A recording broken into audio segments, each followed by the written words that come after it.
What's up, guys? This is the Board Game Roamer, and I'm here actually with an unboxing of a new release from Gale Force 9. It is Doctor Who Time of the Daleks. There are some other Doctor Who games out there, Exterminate, for example, and a couple others. I love Doctor Who, and I was really looking forward to a Doctor Who game. None of those really I got excited about, but this one, watching some videos for it and some videos from Gen Con last year, and just kind of reading up on it, really is exciting. I think I like it. It's mostly dice mechanism, and you're kind of manipulating the dice, changing your dice pool, and then rolling. Certain dice have more faces than what you need, or specific things that you need or show up on certain dice. So that's pretty much what it is. Not super strategical. I mean, it is strategical in a way, but not super strategical. But we'll talk about that later. Right now, let's do the unboxing. All I have done at this point is remove the wrap. So we're going to see this for the first time. Also, I don't know if it's apparent or not, but I did finally get my get the lights back that I've been using, and I actually got a stand that I was able to mount my camera to, so that I've got a top down instead of looking at it from the side. So hopefully this will work out really well, and you guys will like this. Also, I know I haven't posted a lot lately, but I've been working on something. I'm going to show you this now. Don't laugh. Okay, number one, this is my first project like this ever with this material. Number two, I got Gorilla Glue, and I really thought it would dry clear, and I was very much wrong. Number three, it's probably going to drive some of you nuts, but I spent a lot of time working on this, and it's going to work for what I want it to work for. So I'm going to keep it, and yeah, that's what's going to happen. So this is what I've got. It's an insert for Twilight Imperium 4. Basically 5mm black foam core. There's a website out there. If you go to Board Game Geek, you search for TI4 inserts. They have the schematics for doing it, and they've got some pictures. Of course, theirs looks a lot better than mine. Probably should have gone with super glue, but I didn't. But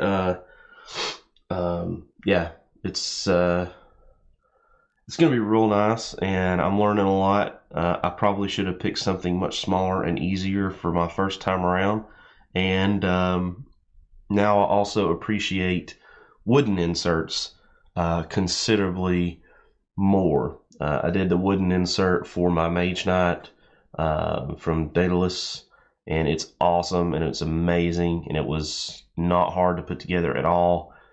So I really appreciate those now. After dealing with this foam core, but you know, they don't have one for the TI4 yet, and maybe one day if they do, I'll get it, but they don't for now, and so I wanted to challenge myself to do something a little bit different, and that definitely counted, and I'm learning a lot, and probably picked on too big an project, but that is what it is. All right, enough of that. Let's take a look at what's inside the box. Okay, let's look at the back of the box. So yeah, you can see from the back of the box, it's basic. Oh, I got this backwards. It's basically a you have these TARDISes. You're the Doctor, one of 4 Doctors. The core box takes gives you the 1st, 4th, 11th, and 12th Doctor, and you have a central track you're trying to beat and get around before the Daleks do. You have cards that you'll get, timey-wimey cards that you can use to upgrade your ship. You have people that you can find on planets as companions, and they're going to allow you to manipulate these dice here, re-rolls, maybe convert your regular standard black dice into a specific color, those sorts of things. So that's kind of the gist mechanics-wise. So let's take a look what's in the box. Box is pretty sturdy. It's not the thickest cardboard, but I mean, it's not bad at all. Here's the rule book. not a very thick rule book, fortunately. Let's see here. Lots of pictures, lots of examples. Mainly, it looks like there's a lot of pictures with the instructions, which I really appreciate, because a lot of times I can read something and, you know, yeah, I can understand it, but the pictures, I'm more of a pictures guy. It really helps me. So that's just me. Cool. So the total book, rule book with credits, I mean, looks like the actual rules are 22 pages, and quick reference on the back, and how to set up the table, your first game. So I wonder, yep, cool. Set that to the side. So here's your, wow, that's interesting. Oh, is that just a cover sheet? Okay. I'll say, here's your TARDIS. Not the thickest. That's, I mean, in my opinion, that's kind of a flimsy, but I guess it is what it is. Each doctor has a specific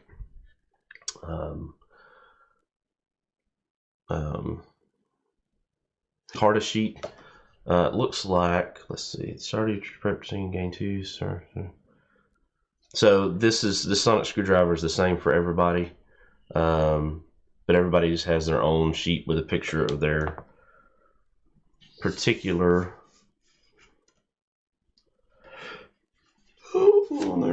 doctor. It looks like, yeah. So there's the 4th doctor, and there's the 1st doctor. So there you go. That's the sheets. If I was Gale Force 9, I probably would have gone for some thicker cardboard on those, just to be honest. Like I said, I don't think it's necessarily bad, but I can see them bending, or somebody not paying attention or not taking care of their stuff, or even accidentally. You're at the game table and somebody spills something. These are not going to do well. So something to consider. Cardboard tokens, sonic charge tokens, progress tokens, time anomaly tokens, and it looks like all the tokens. There's not hardly any tokens at all, really, which is good. Mostly in the dice, I'm assuming. Pretty good thick cardboard. I'm happy with that. Alright, this is the main time track. Again, good thick cardboard. So the way this works is this sits out here, and then you can see these notches, these rounded corners. That's where these dilemmas come in. So this is another bag. Let's see, we got Earth Present, Earth Past, Earth Future. Looks like it's a little bit easier or harder. And it looks like, let's see, this is Earth Present, advance 1 square, draw 1 timey-wimey card. Earth Past, recruit a companion here for free. If you have no companion, recruit 2 part-time companions instead of 1. So you can get companions there quick. Earth Future, remove 1 Dalek token or move the Dalek ship back 2 squares. So it looks like you really have to go somewhere else, mostly, to really move along this track. So I think what you do, you start here at the, let's see, 1, 2, 3. Sorry, my Roman is not very good. You start here on Scaro 18, and you're trying to work your way down this track to get to Gallifrey. And it's kind of a semi-co-op competitive, because when you're playing, the Daleks can potentially move up, but on your turn you can ask for help, and another doctor can attempt to help you. But the thing is, really only one person wins. Whoever makes it here to Gallifrey, excuse me, whoever makes it to Gallifrey is the one that wins.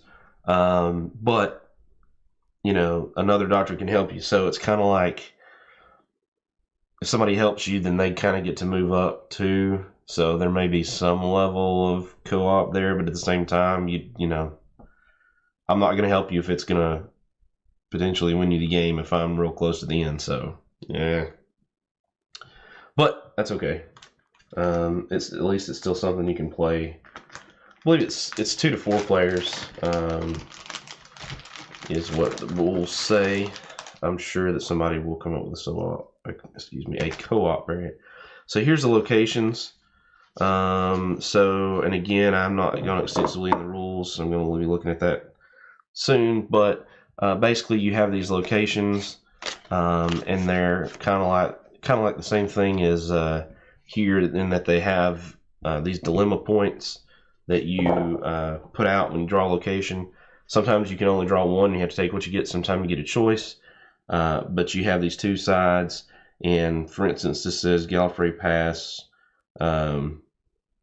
If you complete the dilemma in the Gallifrey Pass, you gain 2 Sonic Star tokens, and all doctors move their TARDIS forward 1 space.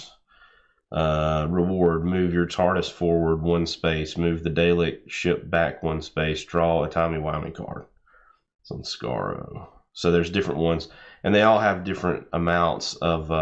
Like this has got three dice on either side, 2 red, 1 green. The other side's got 2 green, 1 red. This one's got 3 on one side, 2 on the other. So you kind of have two things that make the difficulty.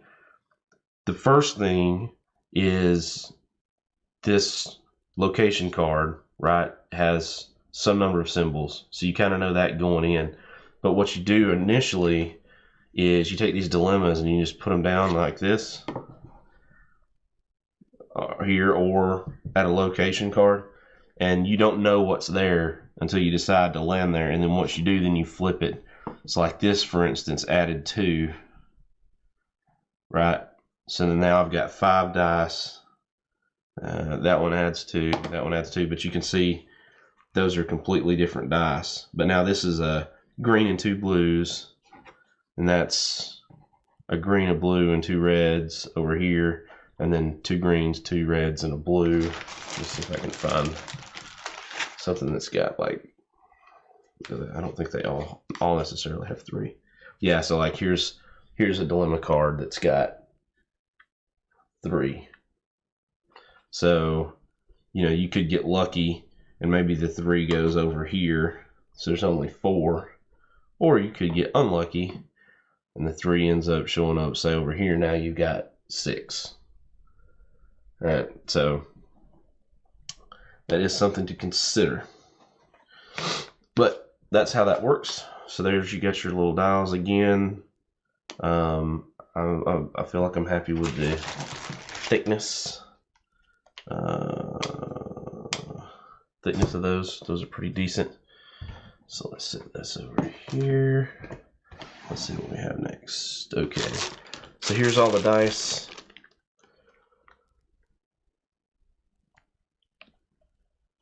All the different colored dice. You've got 1, 2, 3. Actually, there's no more. 1, 2, 3, 4, 5, 6, 7 black dice, 3 green dice. Well, 3 green dice, 3 red dice, and 3 blue dice. And then you have another bigger die, which is the TARDIS die. It's got this, you can't see it. Sorry. Still getting used to this overhead. I'm not used to having an overhead.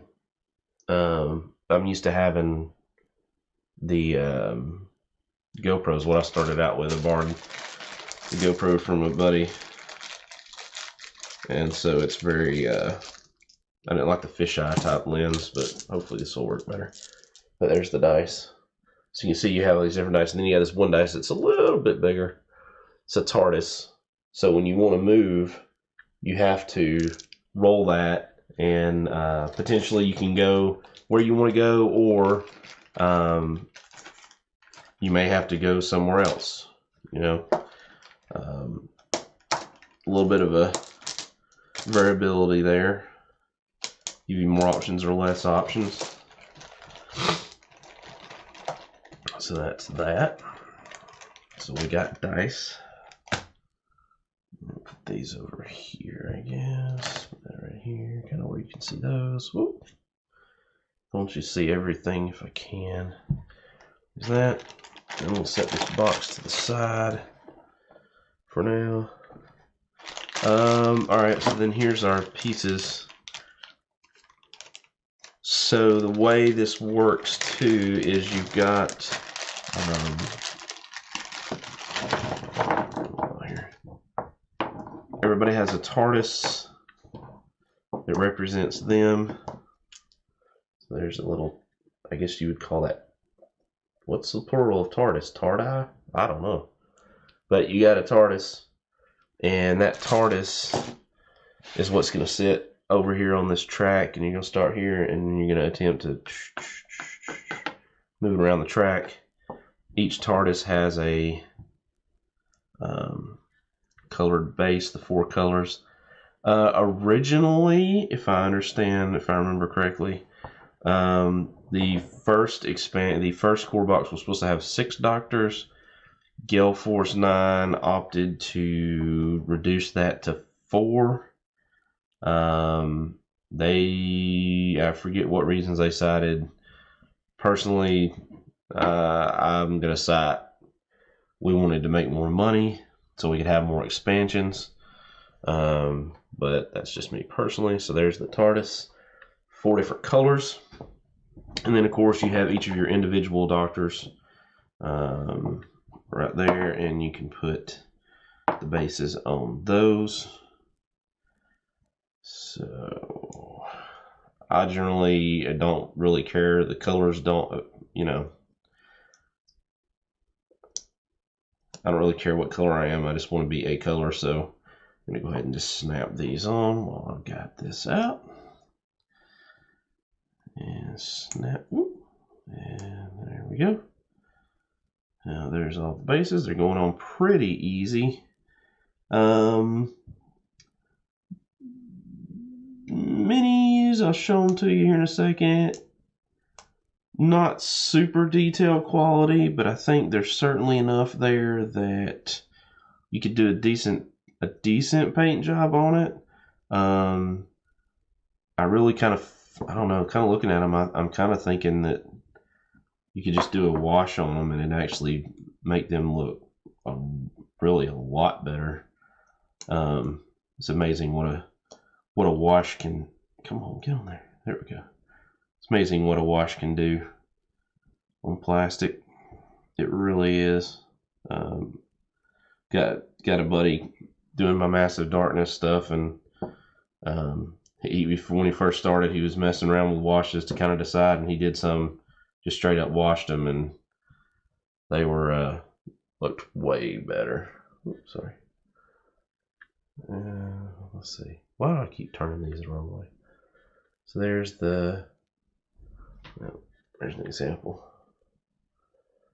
of the Doctor. So you can kind of see a little bit of detail, not a lot of super detail, but like I said, I think that somebody with a lot more skill than me and wash, I think those would work. I think you could do that. And here's the other 2 Doctors. If it'll ever focus.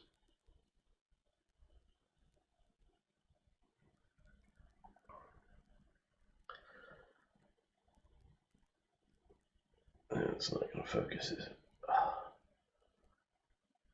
But, so there's the Doctors, and then you've got 1, 2, 3, 4, 5 Daleks, and then 1 Davros, and then this little saucer marker is what goes over here with the on the marker board here for the Doctors. And as the Doctors will progress, it may look something like this. And then maybe they'll be there, or maybe they'll be here. So that's how that works.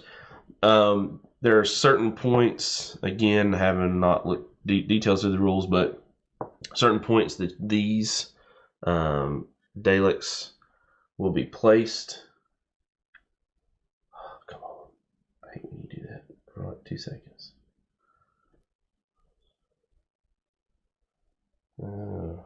Was that still not going to confuse it? Guess not. Anyway, you place those, and then here's the, I think it was the fifth. Oh, Maggie. Oh, goodness. Bubba. You gotta be careful doing that. My dog just fell off the couch. Oh my gosh, he's so crazy. There's the little dog right there. So that's that.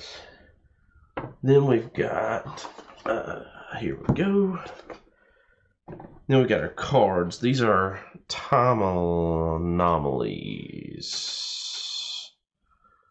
Don't really know what that means, but I think there's these tokens the time anomaly tokens go around this board at different intervals, and you have this, and you have to beat this challenge somehow.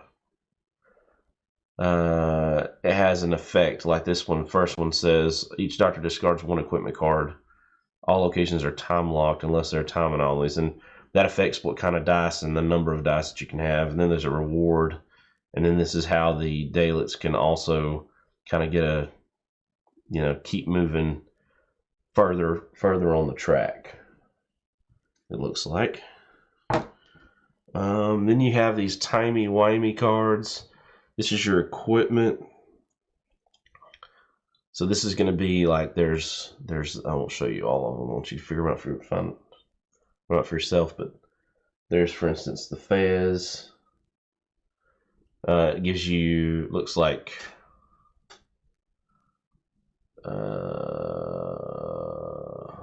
it's an equipment card. It counts as adventure keyword.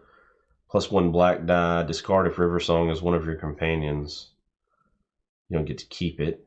And it says 2 sonic charge. I guess that means maybe that's what it costs to use it, I guess, to get +1 die, I guess.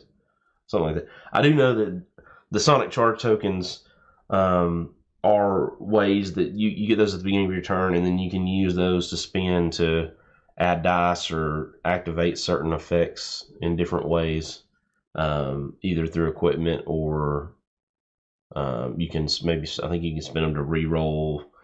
You do several things with them. And then you've got these cards, which appear to be,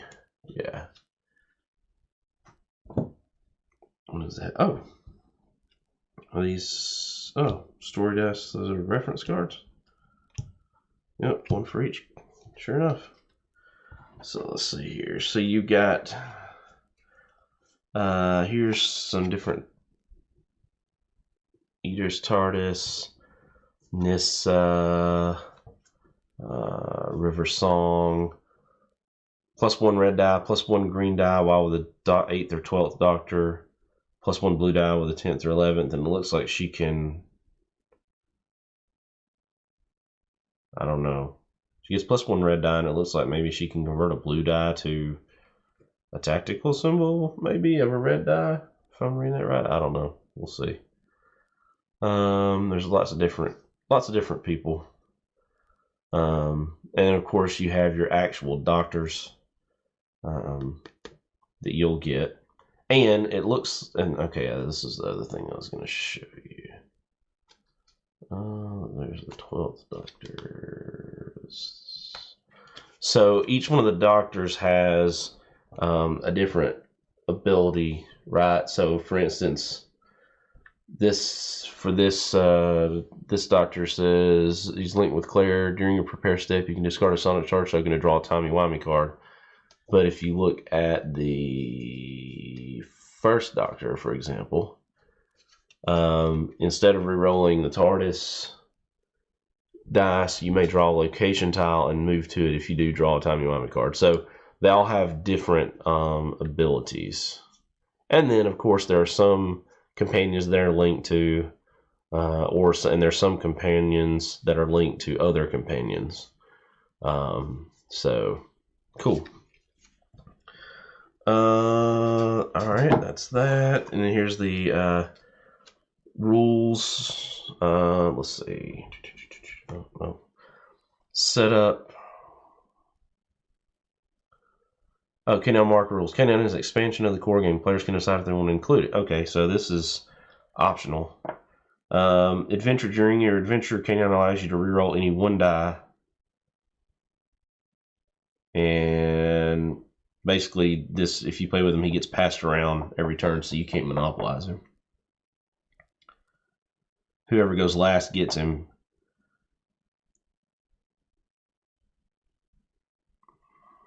And then you have to hand him off eventually. Also, which I do appreciate, is a two-sided card. First one is the turn sequence. It's kind of hard to see. Of course, it's all white, but there's the turn sequence. It's going to be so confusing. And then on the back is the face distribution of the dice, so you can kind of look and see what your odds are. So you can see, obviously, green dice, blue dice, red dice, they all kind of have a symbol, a couple of symbols that they're really known, that are out there. But when you're playing your dice pool, that's going to be important. And there's 4 of those, so there's one for every doctor, and turn sequence on the back, so everybody can get one. Cool. All right. Well, that's it. That is Doctor Who and the Time of the Daleks, a recent release, like I said, from Gale Force 9. I will be playing this soon, Tuesday, I believe, for sure. I don't know if I'll record it or if I'll stream it, but definitely going to be playing it. I actually got this, somebody else that's a really big Doctor Who fan that's coming over to the house, kind of our family for the holidays, one night, and this is already on the agenda. So that's all I got. Thank you guys for watching. This is the Board Game Roamer. Play more games. Have an awesome Christmas season, wherever you are, however you enjoy that, however you celebrate that. Thank you guys for watching. Thank you for being a part of this itty bitty community. I do want to say, there are other people out there. Check them out. Rob Warren, Paul Darcy, Doug Herring. Those are just a few that come to mind immediately that I follow. Definitely follow those guys. They have some awesome stuff. They have really good content. They have a lot more consistent content. I don't know how they do it, because I know they all work. Some of them work multiple jobs, and it's hard for me to do it a lot of times, which is why I'm not consistent. But definitely check them out. Give them some love. Thank you guys for watching, and I'll see you in the next video. Bye, guys.